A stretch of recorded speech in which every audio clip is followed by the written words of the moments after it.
Visa passport ছাড়াই জাপানে চলে আসছি মনে হচ্ছে।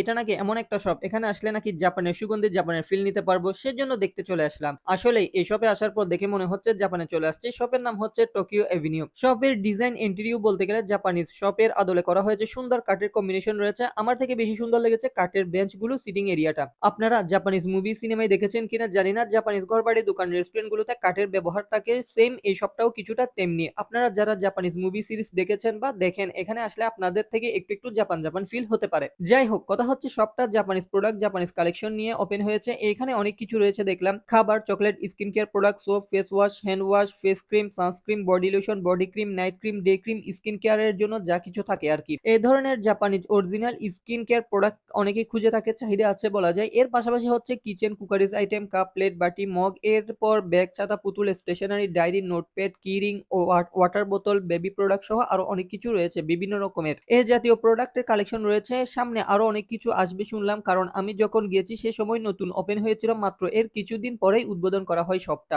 সো আশা করি এতদিনে আরো হিউজ পরিমাণ প্রোডাক্ট কালেকশন নিয়ে এসেছে। আমি রিসেন্টলি ভিজিট করিনি, তো আপনারা ভিসা পাসপোর্ট ছাড়া জাপানের ফিল নিতে চাইলে এই শপটা ভিজিট করতে পারেন। আর আপনারা যারা জাপানিজ প্রোডাক্ট ব্যবহার করে আসছেন, জাপানিজ প্রোডাক্ট ব্যবহার করেন বা প্রয়োজন, আপনারাও এসে ভিজিট করে যেতে পারেন। প্রোডাক্ট কোয়ালিটি, গুণগত মান আর বাজেট সবকিছু যদি ঠিক মনে হয়, কেনাকাটা করবেন। কেনাকাটা করেন বা না করেন, কিন্তু সবটা ভিজিট করে যেতে পারেন। আশা করি সুন্দর ও ভালো লাগবে। সবাই ভালো থাকবেন, সুস্থ থাকবেন। আল্লাহ হাফেজ।